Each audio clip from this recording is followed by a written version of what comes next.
La télévision Caraïbe, chaîne 22 et l'association culturelle Café Philo Haïti vous proposent tous les mercredis 7h PM. Café Philo. Café Philo, c'est une émission de débat, d'échange entre intellectuels, chercheurs, penseurs, opérateurs culturels et artistes de tout horizon. Le temps, l'éducation, l'identité, la morale, la science, la culture, c'est Café Philo tous les mercredis 7h PM sur la chaîne 22. Café Philo et la chaîne 22, pensons mieux, agissons autrement. Alors, mesdames et messieurs, je vous dis bonsoir. Et moi, content, ensemble avec nous à soir. Moi, connais que nous, c'est fanatiques et émission ça. Et c'est un grand plaisir que nous gagnons pour nous-mêmes dans le Centre haïtien du leadership et de l'excellence, pour nous participer dans Café Philo et pour nous animer et conversation ça. Et jeudi, nous gagnons deux invités. Donc, à ma gauche, votre droite, il y a Edny Lafleur qui va s'introduire tout à l'heure et en parler un petit peu plus d'elle. Et bien sûr, il y a Magali Noël-Dresse qui est avec nous. Et c'est ces deux femmes qui vont présenter des points de vue, je ne vais pas dire complètement différents, mais des approches un petit peu différentes. Et nous parler de cette situation qui est la situation des femmes en Haïti. Où est-ce qu'on en est, l'historique de ce qui s'est passé et par rapport au mouvement des femmes en Haïti, qu'est-ce qu'il reste encore à faire. Donc voilà, on va parler de tout ça. Et avant même de rentrer dans le débat, bien sûr, comme d'habitude, on va commencer avec l'hymne national de la République. Donc je vous demande de vous mettre debout, s'il vous plaît.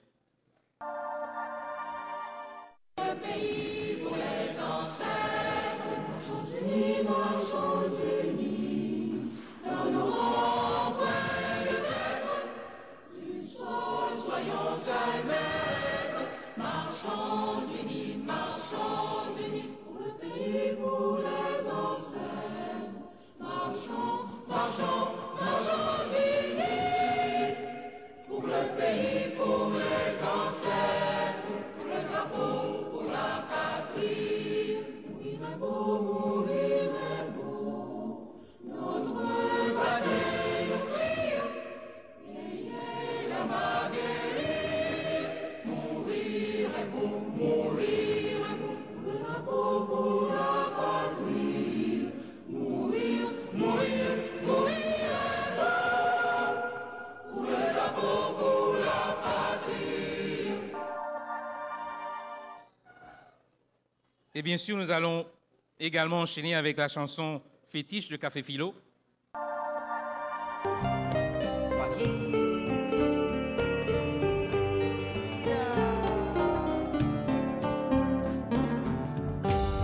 Aprendimos a quererte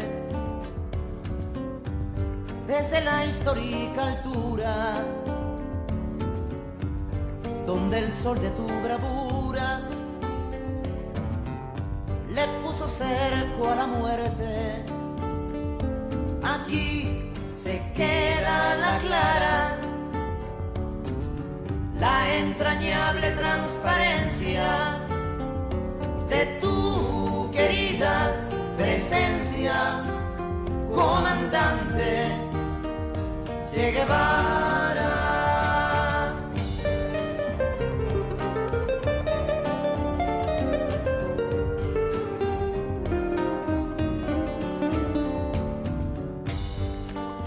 Gloriosa y fuerte, desde la historia dispara, cuando todo Santa Clara se despierta para verte. Aquí se queda la clara, la entrañable transparencia de tu querida presencia, comandante Che Guevara.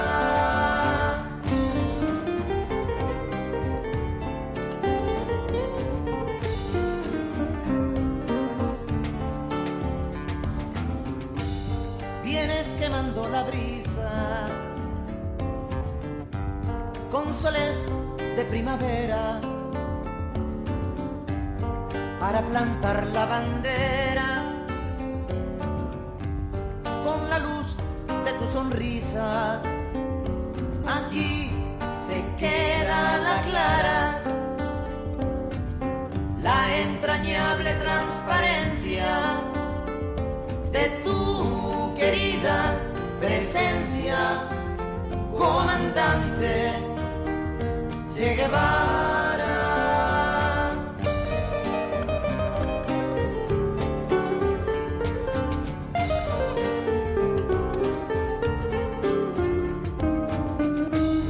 Tu amor revolucionario que conduce a nueva empresa, donde espera la firmeza de tu brazo libertario. Aquí se queda la clara, la entrañable transparencia de tu querida presencia, comandante Che Guevara.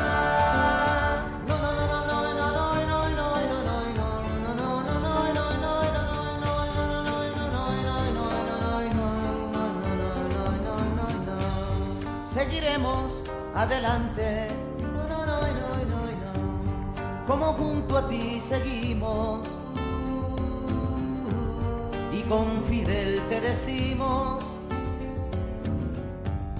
hasta siempre, comandante. Aquí se queda la clara, la entrañable transparencia de tu querida presencia, comandante Che Guevara.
Nous allons visualiser une courte projection audiovisuelle qui a pour titre Femmes haïtiennes entrepreneurs en France. Alors voilà, c'était une courte projection sur une jeune entrepreneure haïtienne.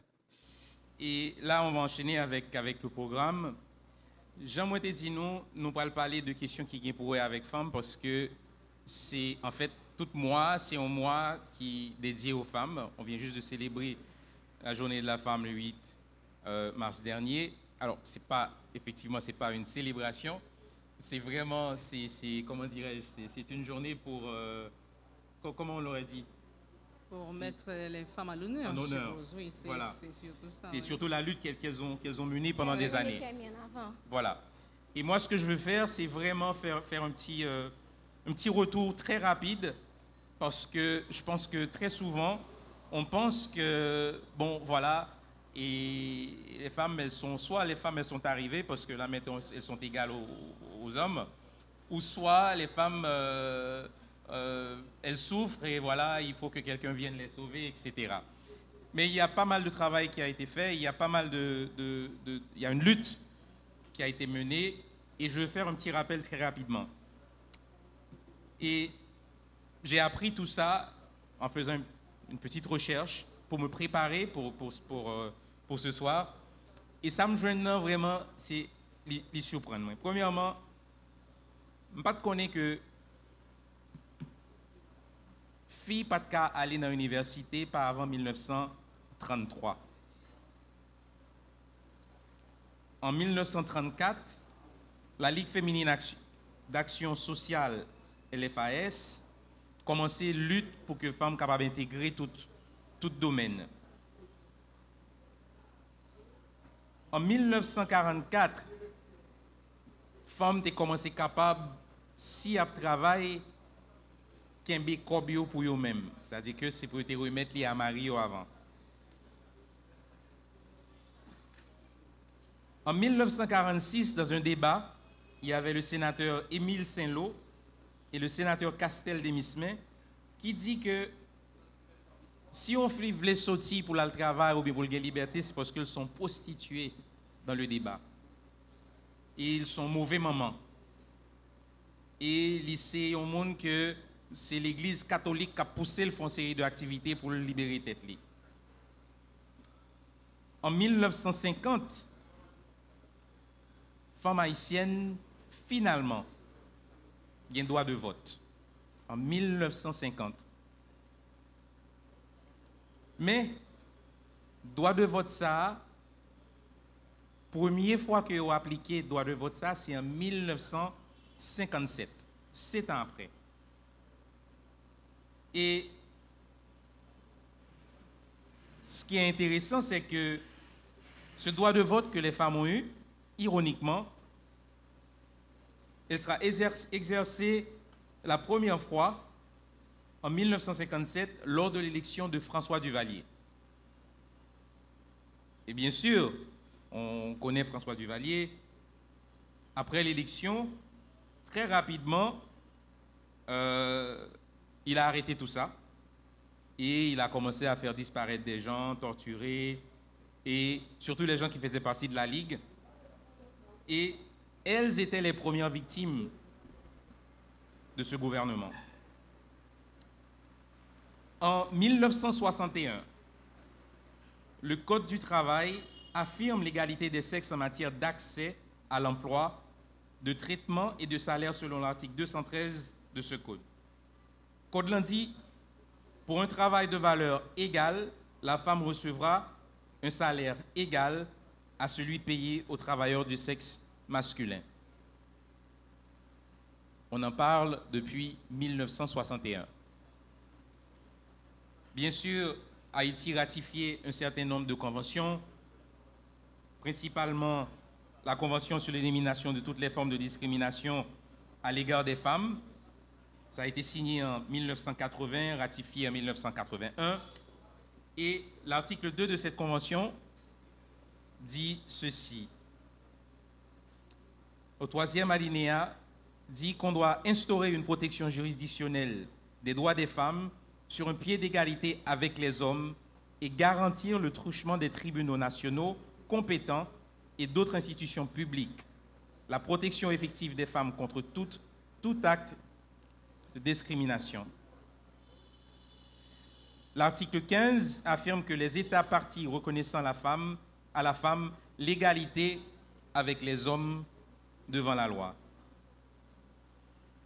Il y a eu d'autres articles que nous sommes capables de nommer, mais je voulais faire tirer ça très rapidement parce que je pense que c'est important pour nous, premièrement, reconnaître que il y a un gros travail qui est fait, il y a une grosse lutte qui est menée pour que les femmes aujourd'hui, en particulier les jeunes femmes, comprennent qui bataille qui est menée pour que ils joignent la liberté que ils gagnent aujourd'hui, qui n'est pas suffisant.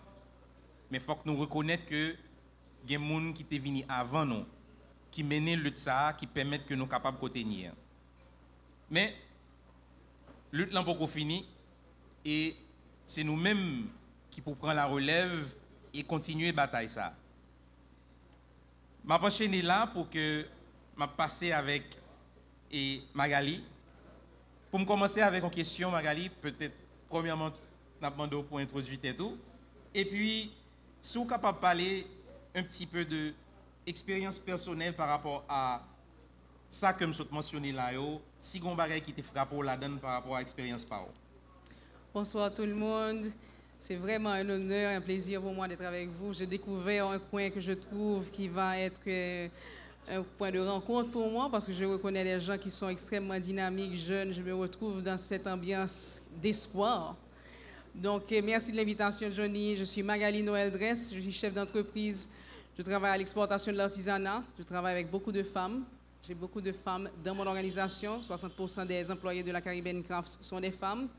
Je suis fière de dire que c'est une compagnie qui a mis beaucoup l'accent sur le changement d'image, de perception de notre pays à travers des foires internationales. Donc, l'image de ce qu'on vend d'Haïti, nous, on fait de notre mieux pour vendre du positif et du beau, parce que ce que nous faisons, c'est des belles pièces, c'est des pièces dont toutes nos femmes haïtiennes sont fières, parce qu'on est beaucoup dans la décoration. Donc, on travaille avec des femmes et surtout pour des femmes, pour des belles choses. Donc, mon parcours en tant qu'ingénieur industriel de formation, j'ai grandi dans une famille de 6 enfants, avec un père extrêmement autoritaire, même dictatorial, je peux dire, et j'étais en position avant-dernière. Donc, je grandis dans un environnement où mon père, c'est celui qui prend les décisions, il n'a pas d'explication à donner, ce que je te dis, c'est ce que tu fais. Et il l'a fait avec le premier enfant, le deuxième enfant, le troisième enfant, le quatrième enfant, et puis avec le cinquième, là, il dit « Oh, non, ça ne passe plus. Je veux avoir des réponses à mes questions. » Donc, ça a été un choc pour mon père, et ça a été un choc pour la famille, parce que bien avant moi, il y avait eu 2 hommes. Donc, comment est-ce qu'on explique qu'on a eu 2 femmes dociles, 2 hommes dociles et une femme complètement rebelle? Je n'étais pas rebelle, j'étais seulement en quête de réponse. J'étais une personne un peu tenace. Il fallait me donner des bons arguments pour me défaire de mon argument à moi. Donc, j'ai appris avec cet homme à devenir qui je suis maintenant, quelqu'un qui sait ce qu'elle veut et qui n'accepte pas non comme réponse sans justification. Donc, je pense que ceci m'a déjà donné un cadre, ça a commencé à faire mon moulage pour que j'apprenne à me battre. Une phrase que je n'oublierai jamais, qui m'a marqué, j'ai regardé une émission de télévision un jour, j'étais très jeune, et un père dit à sa fille, n'oublie pas que dans ce monde actuel, pour que tu réussisses comme un homme, tu devras te battre 3 fois plus que lui. Et c'est encore vrai. C'est encore vrai, et je vais vous dire pourquoi. Dans mon expérience en tant que chef d'entreprise, en tant que femme dans ce qu'on appelle le business en Haïti, eh bien, ça choque de voir quelqu'un qui continue à se battre dans un secteur d'activité, quelqu'un qui veut marquer une différence dans un secteur d'activité. Ça choque encore les hommes en Haïti. La première table ronde où j'étais invitée avec le secteur privé, j'étais étonnée de voir que dans toute la salle, c'était peut-être une 60aine avec les chefs d'État. À cette époque, c'était le président Préval et le président américain qui était là juste après le tremblement de terre. Cette grande table ronde qui se fait, j'étais la seule femme autour de la table et la plus jeune autour de la table. Ça veut dire que, je suis d'accord avec Johnny, on a acquis beaucoup de points, on a travaillé sur beaucoup de points déjà, mais l'application et la reconnaissance n'est pas encore là. Les femmes ont encore un grand bout de chemin à faire, et je reprends cette phrase. Pour que tu réussisses comme un homme, maintenant, ils vont s'attendre à ce que tu te battes 3 fois plus que l'homme. Parce que lui, dans le secteur des affaires, les portes sont ouvertes. Ça ne dérange pas. Les hommes peuvent plus facilement aller discuter avec les chefs de banque parce que c'est la tradition. On ne se bat pas contre des lois, parce que les lois existent pour protéger les femmes, mais contre une façon de penser, contre une façon dont la société, pendant très longtemps, a perçu la femme. Mais je dois dire que je suis très, très contente d'être avec Edny, parce que c'est quelqu'un que j'ai rencontré un an de ça qui m'a beaucoup marqué par son attitude. Alors, je dis que l'attitude que la femme a quand elle entreprend quelque chose démontre le jeu des hommes. Parce qu'on s'attend à ce qu'une femme soit un peu plus soumise. Et c'est ça qui a été le choc déjà à mon enfance avec mon père.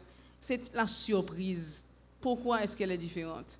Pourquoi je suis différente? Parce que je me suis préparée, je sais ce que je veux et je sais comment l'accomplir. J'aurai des alliés pour le faire, mais il faut qu'on se sente en confiance. Une femme en confiance peut bouger n'importe quelle montagne. Une femme qui n'est pas en confiance va être soumise et se résigner.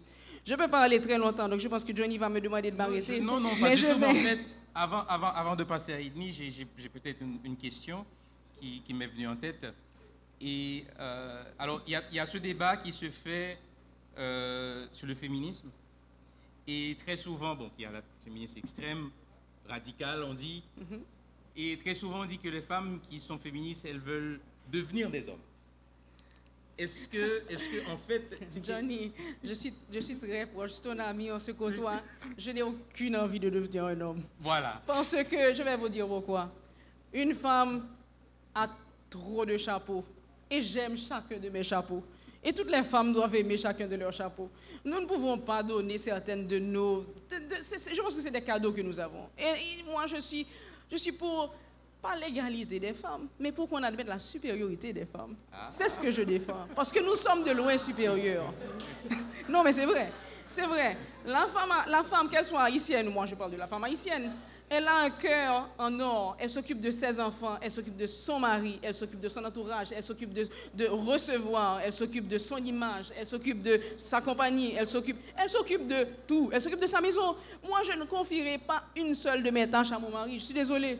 Pourquoi est-ce que je lui ferais ce cadeau? J'ai mon job de potomitan et je l'assume. Je ne pense pas qu'on devrait se battre pour être moins que ce que nous sommes. Nous sommes ce que nous sommes, des femmes équilibrées. Il nous faut avoir l'opportunité de développer chacune de ces facettes en tant que femme. Je n'ai aucune, mais vraiment, je le dis sincèrement, je ne vois pas pourquoi ces belles dames, les belles jeunes femmes que je regarde là, donneraient à leur conjoint ou partenaire l'opportunité de prendre leur place. Parce que je vais vous dire une chose, ce que nous accomplissons nous donne notre pouvoir.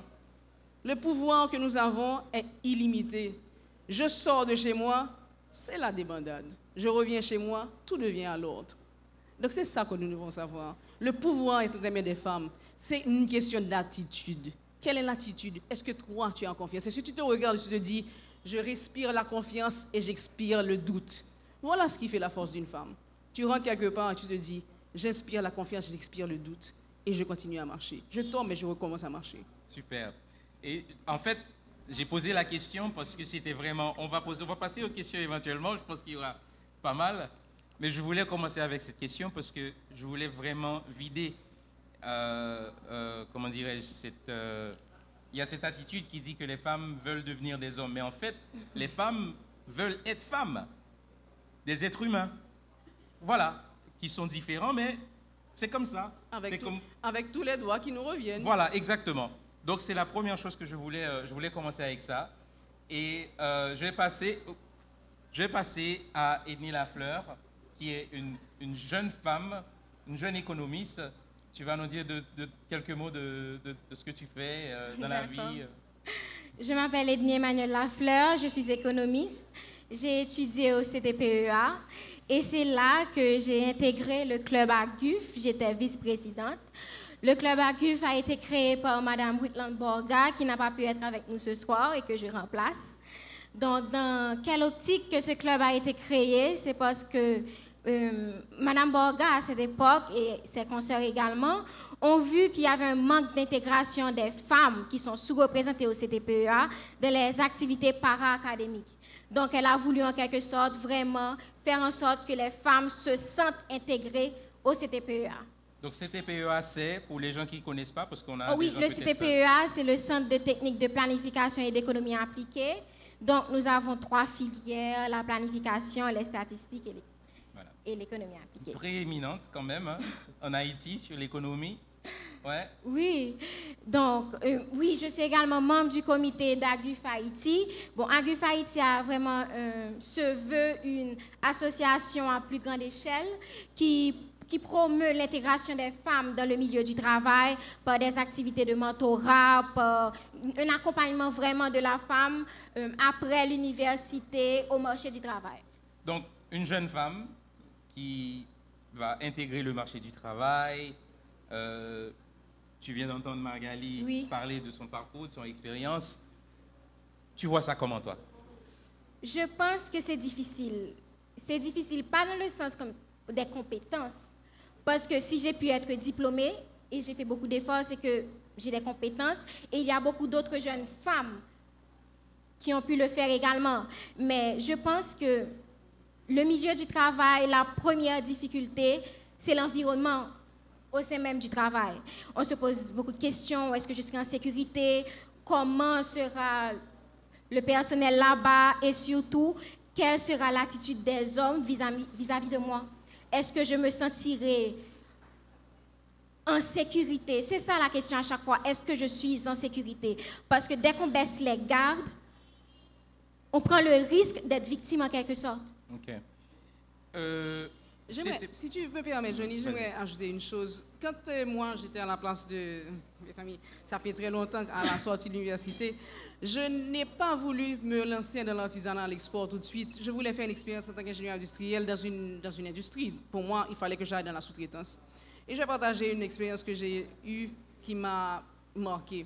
J'ai été pour visiter cette compagnie parce qu'il y avait un poste de disponible et je rencontre le propriétaire de l'entreprise qui me reçoit à son bureau, qui me dit premièrement, Magali, attends-moi un moment et le chef de production va venir te faire visiter l'entreprise. Très bien, je m'assieds, puis il vient me voir et dit, de toute façon, je vais te dire une chose.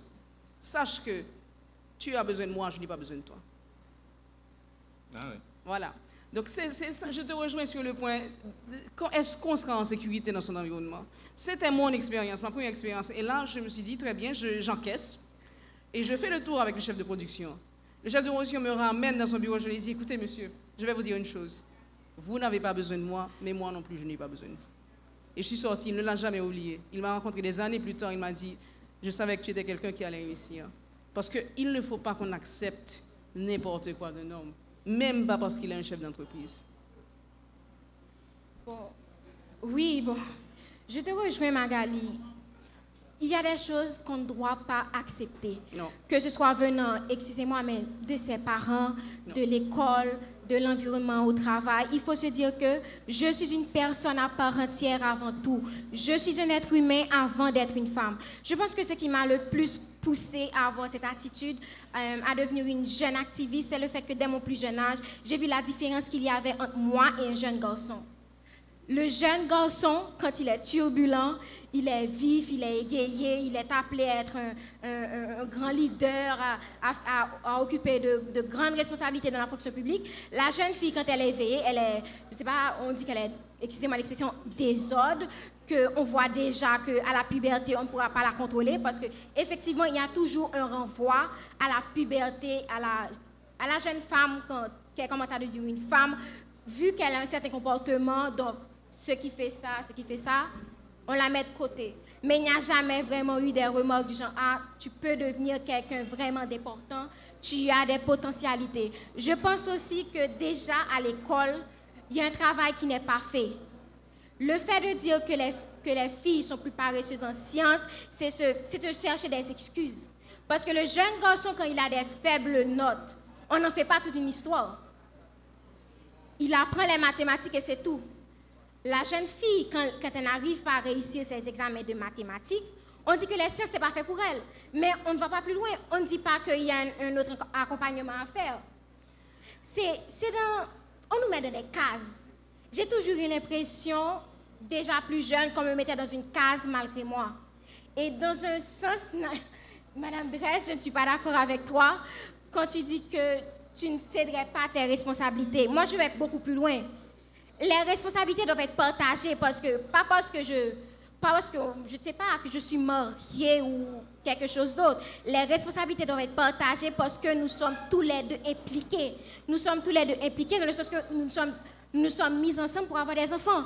Si je m'absente, en mon absence, c'est normal que la maison soit tout à fait rangée si monsieur est là. Et c'est ce qui déresponsabilise les hommes, le fait de dire que la femme est un potomitan. Où se trouve l'homme dans tout ça? Il se dit que moi, je n'ai qu'à apporter l'argent et puis basta. Il ne s'implique pas. Il y a un travail qui n'est pas fait.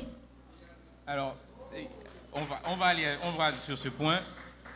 Quand on parle de partage, le partage n'est pas nécessairement dans tout ce qu'on fait à la maison. Je suis d'accord. Et donc, est-ce que, si je comprends bien ce que tu veux dire, vous voulez dire que... Et bon, on compte faire manger moi-même. On compte faire manger. Même pas qu'on laver.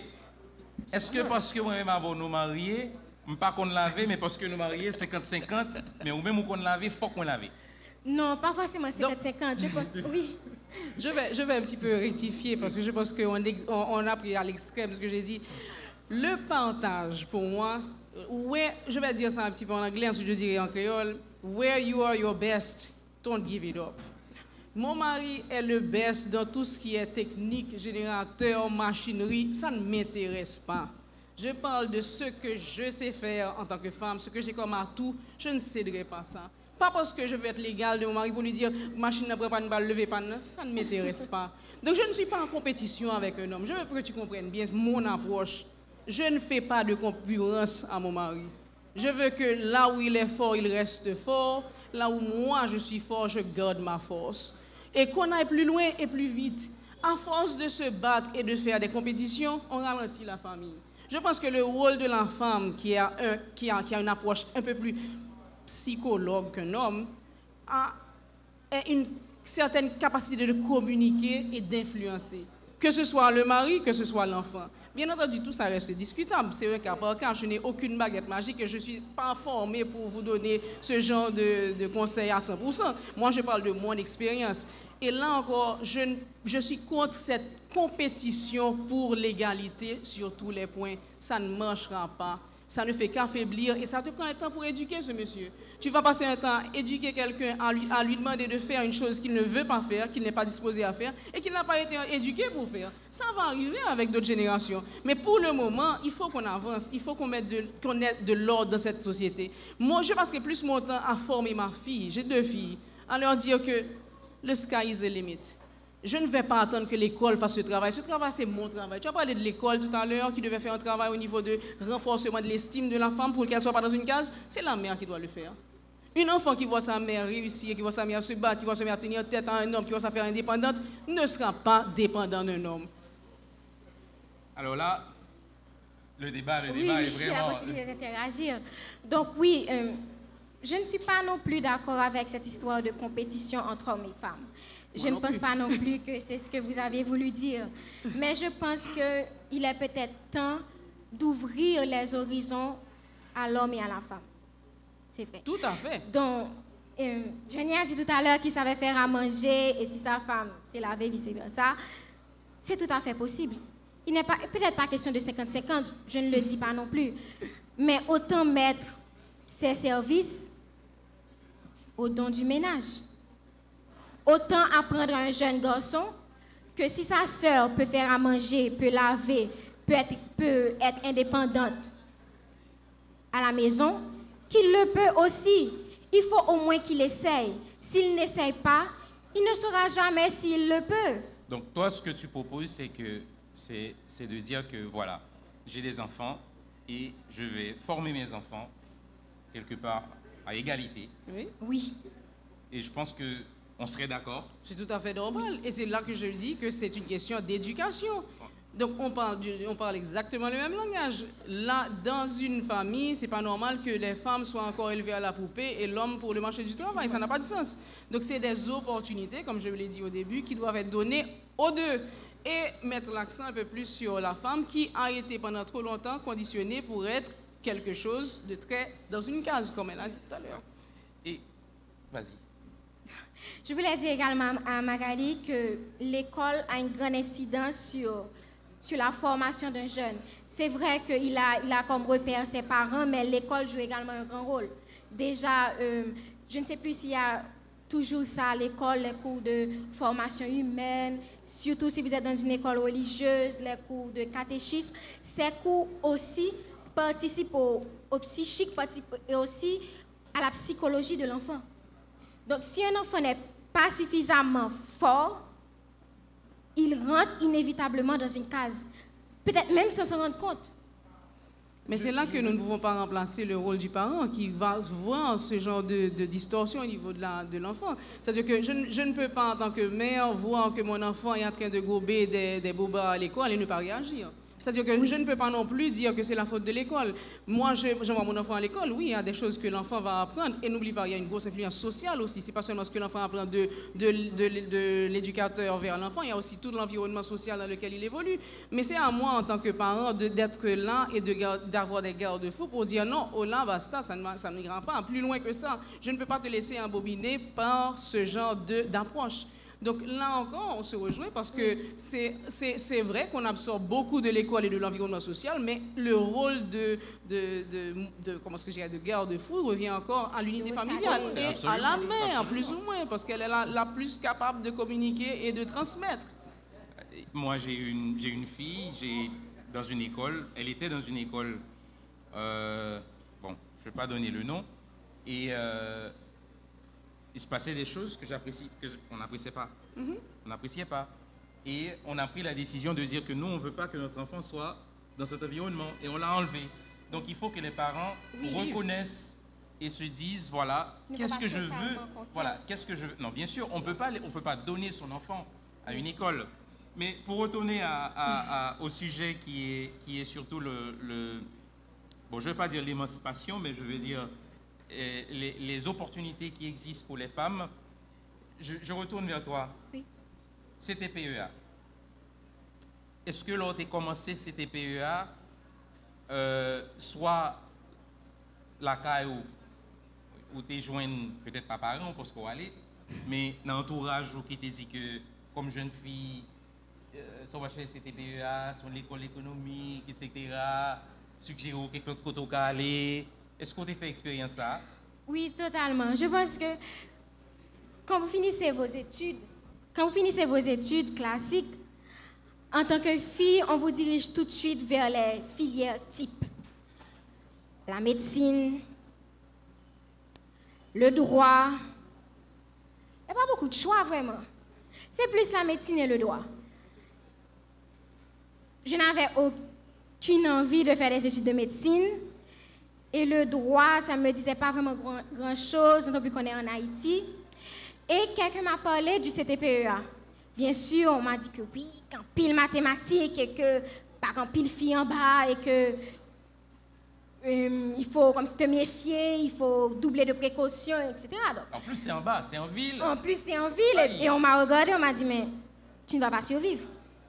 On m'a dit que je ne vais pas survivre. Donc, oui, effectivement, on m'a dit que je n'avais aucune chance.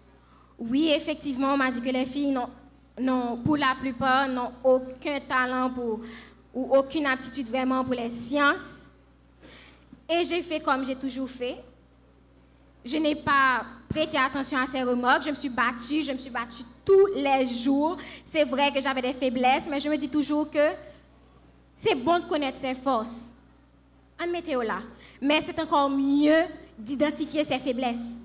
Mais qu'est-ce qui te permet de reconnaître et capacité ça la CAO et bataille pour sauver? Alors Magali t'a parlé des expériences que tu as fait par rapport à papa Li et ses grands frères et lui-même il t'a pour des batailles comme jeune, poser des questions. Mais ou même qui ça qui t'est poussé comme si pour pas dire bon ok on pas qu'à CTPEA, ok nous allons de l'autre côté. Je me suis toujours battue. Je ne me rappelle pas un moment de ma vie où j'ai complètement baissé les bras. Je me suis toujours battue et je pense que ma mère y est pour beaucoup. J'admire aussi. La maman. J'admire aussi Madame Dresse, que je vois qu'il y a une fabuleuse maman qui pousse ses enfants. Et j'ai une maman qui m'a poussée jusqu'au bout et qui continue de me pousser. C'est vrai que vous pouvez avoir des obstacles dans la vie. C'est important d'avoir des personnes derrière vous, que vous savez que ces personnes, dans n'importe quelle situation, seront toujours derrière vous. Mais c'est encore plus important de connaître votre valeur et de vous dire que c'est vrai, je peux tomber quelquefois, mais il faut me relever et il faut avancer encore plus vite, encore plus fort. Donc, continuez de vous battre. Je me dis toujours ça. Il faut se battre et encore se battre. Et quand on n'a plus la force de se battre, se reposer un moment et se battre encore plus fort. Très bien. Et alors, il ne nous reste pas beaucoup de temps. J'ai deux points que je veux vraiment toucher avec vous. Alors, c'est sur le leadership et bien sûr sur le sujet d'aujourd'hui. Faiblesse, alors peut-on parler de faiblesse du leadership féminin en Haïti? Peut-on vraiment parler de faiblesse du leadership féminin en Haïti par rapport à l'avancement des femmes? Et si oui, qu'est-ce qui manque? C'est quoi le leadership qui manque? Qu'est-ce qu'il nous faut? Alors, moi, je pense que quand on dit est-ce qu'on peut parler de faiblesse au niveau du leadership féminin, je vais dire que je ne serai pas d'accord parce que nos femmes sont des vrais leaders. Mais quelles ont été les opportunités données à ces leaders? C'est là la question. Pour moi, la question, ce n'est pas la faiblesse du leadership en tant que tel, mais c'est c'est le manque d'opportunités données à ces leaders féminins que nous avons dans notre société. Là, je vais dire un petit peu, je vais parler un petit peu de, ça se résume, ça se voit déjà dans la participation de nos femmes dans des postes électifs ou politiques ou ministériels. On a une proportion très faible.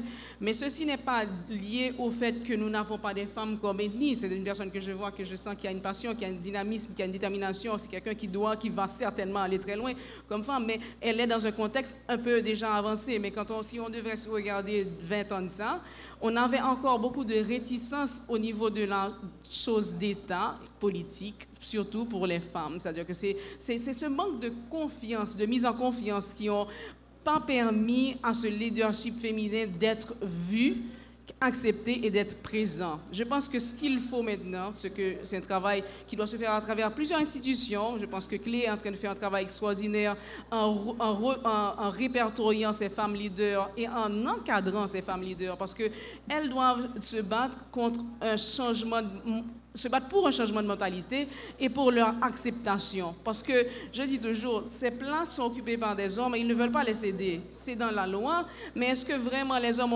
veulent avoir 30% de femmes? Non, je ne pense pas. Je pense que cette lutte doit continuer et il faut surtout l'encadrement nécessaire pour que ces femmes soient en confiance et qu'elles, comme ethnie, aient le courage et la détermination pour aller de l'avant et occuper ces sièges. Donc, leadership faible, non. Opportunité pour ces leaders, il y a un manque. J'enchaîne avec toi. Oui, je me retrouve un peu sur le point de vue de Madame Dresse, sauf que je dirais qu'il y a quand même une certaine faiblesse de leadership. Parce que quand on regarde les postes électifs et les postes nominatifs, vu les chiffres, les femmes ne sont pas vraiment représentées. Et je me dis également qu'une femme avec toute sa passion, une femme avec tout son dynamisme, rien ne peut vraiment l'empêcher d'aller jusqu'au bout, même si certaines contraintes sont là. Je m'explique. En 1950, il y a eu une loi qui permettait les femmes de voter. En même temps, je suis déçue parce que je me disais qu'en 60 ans en 60 ans, je m'attendais à ce qu'il y ait une nette avancée en la question. Je me disais que si certaines femmes se sont battues à ce moment pour nous donner à nous le droit de voter, pour nous donner aussi le droit d'être des citoyennes à part entière, pourquoi des avancées notables ne se sont pas faites en la matière? Qu'est-ce qui s'est passé? C'est vrai que nous connaissons la situation du pays, il a toujours été ce qu'il a été, mais les femmes doivent se battre. Les hommes se battent à leur manière, mais les femmes également doivent se battre. Parce que même quand vous ne trouvez pas les opportunités, même quand il y a des contraintes, vous ne devez pas vous empêcher de vous battre. Alors, si je comprends bien, pour toi, c'est que les femmes ne se battent pas suffisamment. Exactement. Dans la politique, bien sûr. Dans la politique. Mais on peut prendre dans l'économie. Je ne connais pas beaucoup de femmes chefs d'entreprise. Je ne les connais pas. C'est plus les entreprises individuelles, les marchands, etc. Donc, même dans l'économie, les femmes ne sont pas suffisamment représentées. Mais moi, je suis féministe, mais je peux dire que les femmes ont la capacité. Donc, quelque part, il y a des gens qui se battent. Mais les gens d'en face, ils ne vont pas rester comme ça, te regarder. Ils vont riposter. Ils vont riposter. Et quand on parle de politique, par exemple, il y a la violence. C'est pas évident. C'est pas évident. Donc, est-ce que c'est uniquement une question que les femmes ne se battent pas suffisamment, ou est-ce une question de société où on n'accepte pas, c'est-à-dire que nous pas créer un environnement, c'est-à-dire qu'on t'a parlé de famille, ou pas créer un environnement propice pour permettre tout le monde qui a une compétence sur sortir. Je suis directeur exécutif de Clé, mais j'ai travaillé dans d'autres entreprises.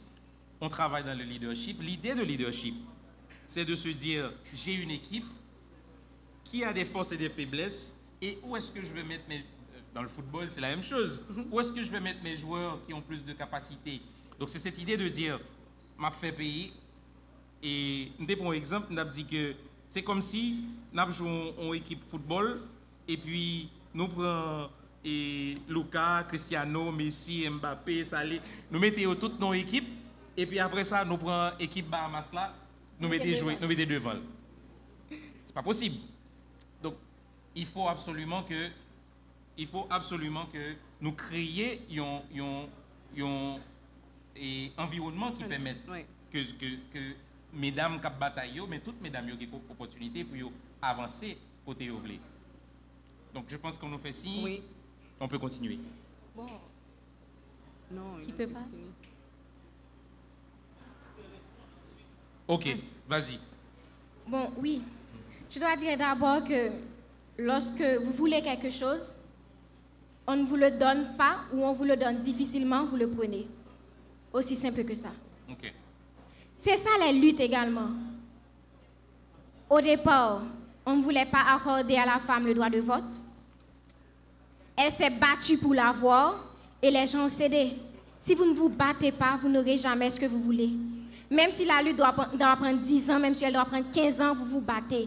Parce que vous avez une vision, vous avez une idéologie. Et il faut s'en tenir. Ok. Magali? Moi, je pense qu'on a fait le tour. D'accord. Ok, donc on prend la pause et on revient dans Après la quelques pause minutes. musicale. D'accord, avec honnête désir.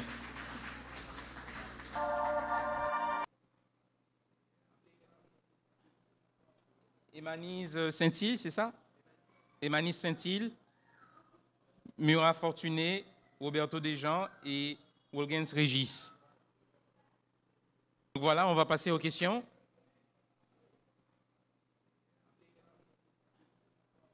Émanise Saint-Île, c'est ça? Émanise Saint-Île, Murat Fortuné, Roberto Desjans et Wolgens Régis.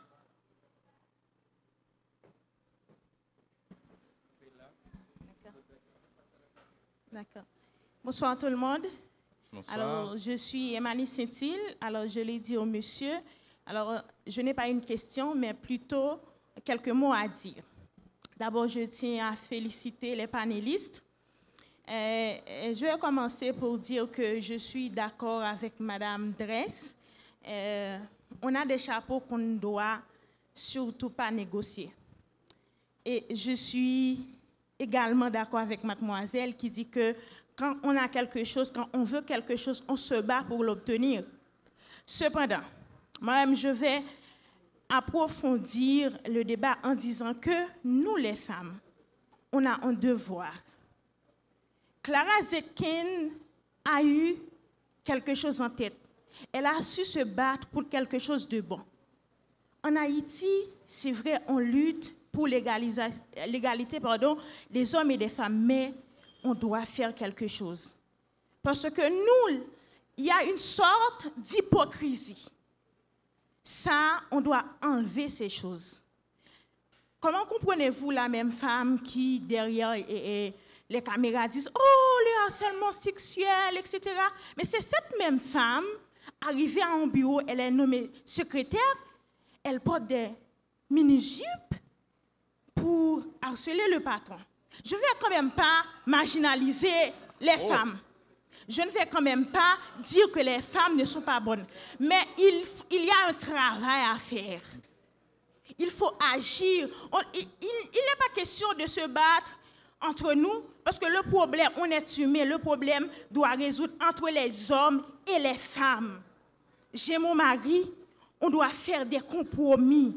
Je ne vais pas dire non, je veux prendre la place de mon mari, je veux prendre la place de monsieur, mais je dois me battre dignement. Pas d'hypocrisie. Vous voyez, on a eu Cassandra Chéri, mais vous pouvez voir les femmes qui se jalousent, les femmes qui la dénigrent. Ce n'est pas bon. Les hommes ont besoin de faire des consensus. Ça, je suis pour. Cependant, nous également, on a un travail à faire. Ne pas... Merci. Merci alors c'est moi, c'est le féministe qui va répondre à cette question, je pense, même si ce n'était pas une question. Non, mais je pense que c'est vraiment important de dire quelque chose là. Et je pense que et vraiment pas d'accord parce que quelque part, en tant qu'homme, il presque mettait mon position pour le dire que je ne peux pas contrôler. Et là, je pense que c'est responsabilité ni fille ni garçon, mais particulièrement dans cet exemple, et comme garçon, je ne suis pas obligé, parce qu'on vient avec un jupe qui coûte, m'obliger à harceler non plus.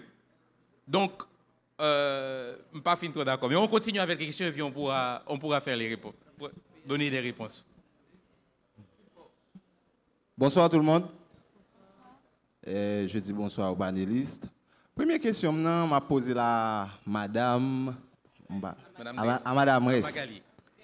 Madame Grèce. Ok. Grèce. Ok. Ok. Bon, si je dis Madame, je vais dire Magali Adèle. Et tout à l'heure où tu as intervenu sur le leadership féminin, tu as dit leadership là, comme si vous présentez comme a dit pouvoir nous gagner déjà. Mais après ça, vous utilisez mot donner, vous pas ba nous opportunité pour évoluer. Après ça, vous comme utiliser verbe permettre comme si nous pas gain permission, comme si me senti gon manque de cohérence quelque part parce que moi même toujours identifier en Haïti, mesdames yo dit oui, yo leader, yo vle prendre pouvoir. Mais parallèlement, senti gon plein, comme si même poste électif là, c'est ba yo pour ta ba yo. Même est-ce qu'on pas senti gon manque de cohérence dans l'intervention ça ou le gen parti politique qui gen renommé féminine et puis tous ces garçons yo voyé dans l'élection. OK. Deuxième question, m'a posé nous très bref. Là nous considérer toute quantité organisation féminine qui gagne dans le pays. Là nous considérer encore difficulté qui gagne aujourd'hui comme si ou tu as besoin de leader comme son femme comme modèle que toute femme en Haïti d'accord difficile pour joindre. Là considérer lève une femme face à un garçon, soit dans l'élection, ou bien, par exemple, dossier Anna avec Maril, ou est-ce que femme encore qui prêt pour détresser bon tête femme ça en faveur garçon. Okay. Est-ce que, au lieu de parler de faiblesse leadership en Haïti, nous pas qu'à parler plutôt de inexistence leadership là? Merci un peu. Bonsoir à tout le monde et merci de présence dans le Café Philo à soir et merci de présence nous. Peut-on parler de faiblesse de leadership féminin en Haïti? Je ne suis pas sûr de comprendre ce soir ce Café Philo, mais je vais quand même tenter de poser une question. D'abord, pour moi, une problématique, est-ce que ces faiblesses féminines en Haïti ou du moins dans le monde entier? Parce que si nous faisons statistiques, à travers le monde entier, les femmes sont très peu représentées. Quoi que récemment, Lyon Antique qui montre qu'en Europe surtout, c'est femmes qui plus gain diplôme, c'est plus femmes qui font plus université, mais dans les hiérarchies de social, dans l'administration, ils sont très peu représentés. Mais en Haïti, nous avons des cas.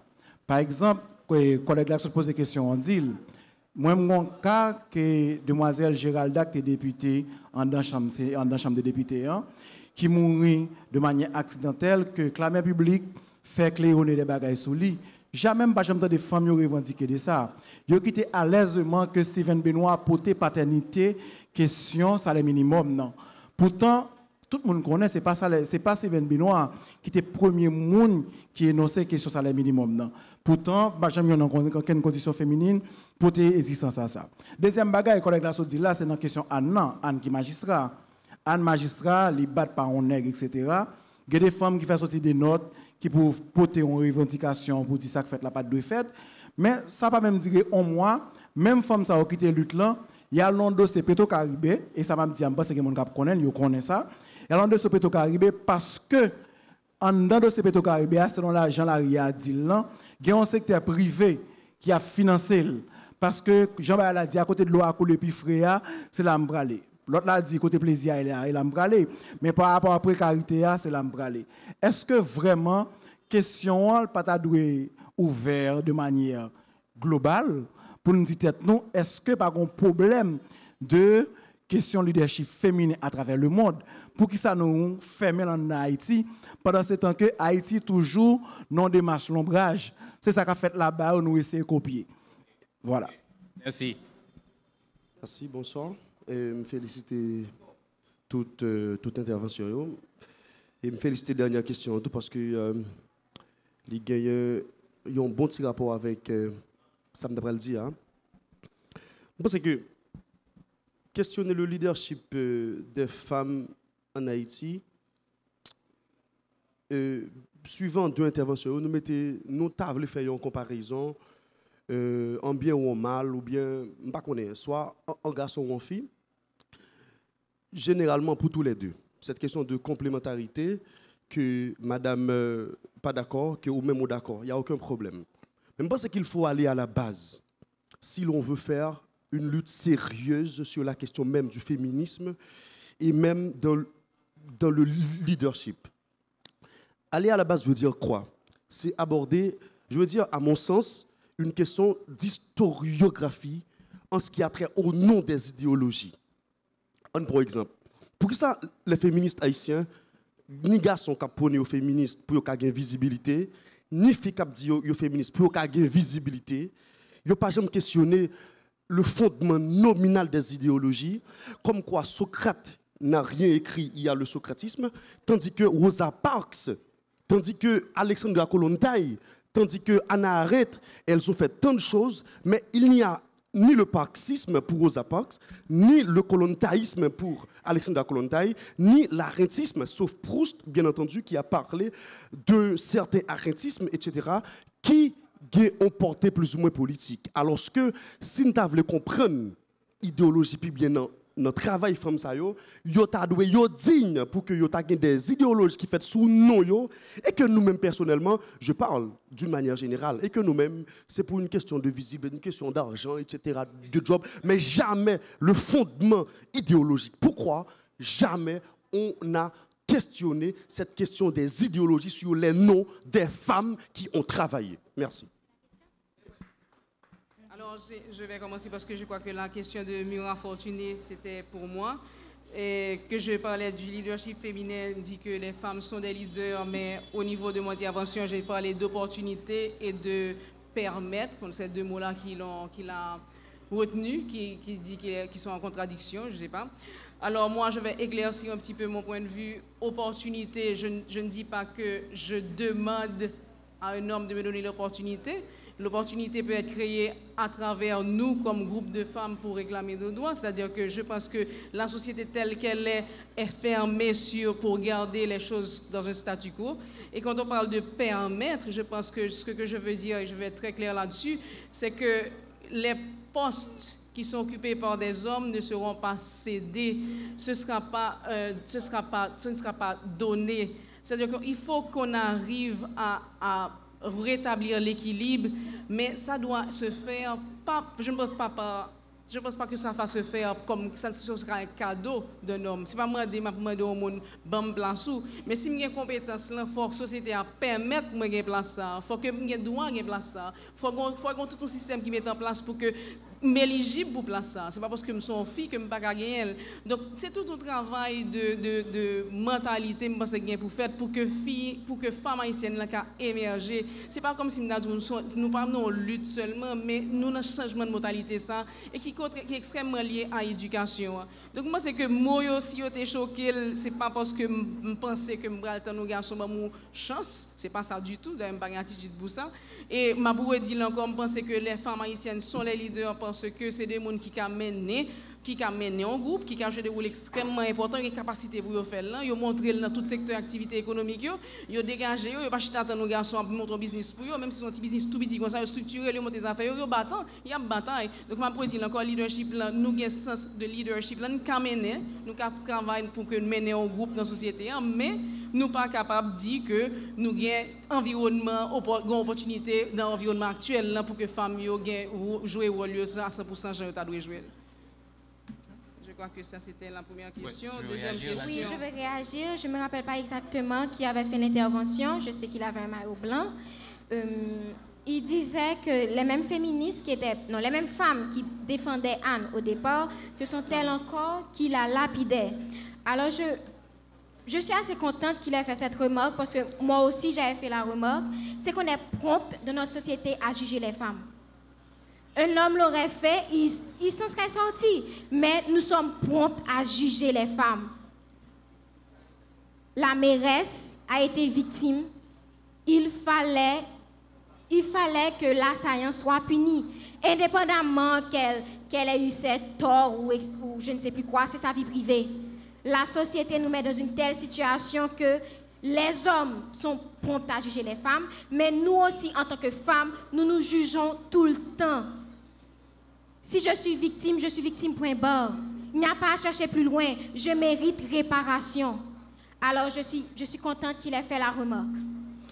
Et là, je pense qu'il faut rajouter un point qui est extrêmement important parce que là, ça témoigne d'une faiblesse de notre système judiciaire parce que c'est pas normal que quelqu'un qui ait ce genre de mandat contre lui soit toujours libre et qu'on ne le trouve pas. C'est-à-dire que là, c'est pas seulement un mouvement féministe qui doit se faire. Il faut que les femmes ont parlé, les femmes ont compté, on n'était pas d'accord, elles se sont révoltées. Mais maintenant, nous sommes face à une faiblesse du système judiciaire. Qui prend les décisions pour que ces choses-là s'arrêtent? C'est-à-dire que c'est un problème. Moi-même, peut-être, je prends un lien qui puis dans mes temps pour me dire que je ne pas ouais que un monde qui a abusé, c'est responsabilité femme seulement pour bataille pour lui. Alors, je ne pas comprendre pour qui ça que le fait que vous dit que femme même femme qui te bataille pour Agneau, alors je ne pas faire trop le lien, il y a la bataille pour Petro-Caribé. Mais garçons bataille pour toute qualité bagaille. Garçons rentrent dans toute l'obéi. Mais pas de monde qui dit député qui était garçon qui était voté pour tel bail aujourd'hui, en 2000 voté pour l'autre bagaille, pas de monde qui dit oh garçon il changer l'idée. Donc je comprends pas vraiment cette idée. Par contre, moi-même moi dit que on monde qui a abusé comme on dit, a abusé le point bas. Oui. Société en doit camper pour dire ça pas doit fait. Il n'y a pas obligation pour femme de doit camper. Et en fait, moi, c'est que c'est une responsabilité que nous-mêmes, garçons, gagnons. Même nous-mêmes, si nous avons dit, maman, pas vrai, on va casser figure. Mais même garçon, ça, on va battre une femme.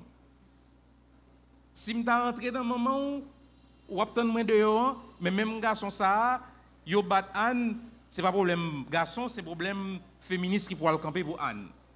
Mais c'est où la logique? Vous ne comprenez pas? Oui, j'aimerais ajouter une dernière chose. La dernière intervention concernait les fondements du mouvement féministe à travers le monde, etc. Je pense qu'on n'a pas vraiment... La plupart des femmes en Haïti qui se battent, qui n'ont pas été à l'école, qui n'ont pas fait d'études supérieures, ne vont absolument rien comprendre au fondement du mouvement féministe, etc. Elles vivent une réalité. C'est à vous de vous battre. C'est à vous de vous battre pour elles, pour vous, et de les apprendre également à se battre aussi si elles n'en ont pas conscience. Parce que le féminisme n'est pas une affaire de femmes seulement. Le féminisme concerne également les hommes. Vous avez des sœurs, vous avez des mères, vous êtes appelés à devenir père un jour. Il y va de l'avenir de vos filles. Il y va de la vie de vos filles en ce moment si vous avez des enfants. Comment se peut-il que dans une société, en tant que femme, que je ne me sente pas en sécurité? Vous, en tant que parents, il est de votre devoir d'assurer la sécurité de vos enfants, indistinctement, qu'il s'agisse de filles ou de garçons. Mais en ce moment, le cas des filles est critique. Et vous devez le prendre en compte. Voilà. Et donc, je pense que c'était la liste des questions. Pour résumer, ça nous a fait vraiment un grand plaisir d'être ici avec vous. On vous remercie de votre participation et d'avoir resté avec nous. Nous comptons que jeudi, que nous tous capables de parler et discuter des questions qui pourraient avec leadership femme. Et m'a dit nous que nous-mêmes dans le Centre haïtien du leadership, dans clé, c'est une priorité. Le Centre haïtien du leadership, nous croyons que une société côté que tout le monde là-dedans gagne possibilité pour être capable de vivre tout ça que est capable, c'est une société qui peut aller plus loin. Et donc, nous pas faire pour femmes, nous pas fait pour garçons, nous fait pour société, hein, parce que le leadership, c'est quelque chose d'humain. Et nous croyons que gagner leadership ça qui évolue à permettre que le pays nous sortir dans sa ligne. Nous pas qu'à aller et à faire course avec Usain Bolt et beaucoup Pompeo. Les femmes sont 53%, faut que participer parce que nous avons une société qui gagne deux groupes monde là-dedans et ces deux groupes monde ça ensemble qui capable d'aider nous à aller plus loin. Sur ce, je vous remercie et je vous souhaite une bonne soirée. Je remercie nos deux participants. Merci à toi, Johnny. Merci beaucoup, Magali. Merci. Et donc, voilà, bonne soirée et rentrez bien chez vous. Merci. Carton yo allez, dis ou mérité, ou pas te doit lever, ou pas te doit l'idée, mais c'est fierté ou gagner, pas laisser yo blessé, pas laisser yo blessé. Nous c'est un seul père descend en bacal à ma chambre, et puis moi c'est même bitin, c'est même bitin. Ni ça qu'a fait plein des autres pour nous pas vivre ensemble. Et vous et moi, c'est y'en est l'autre, c'est y'en dans l'autre.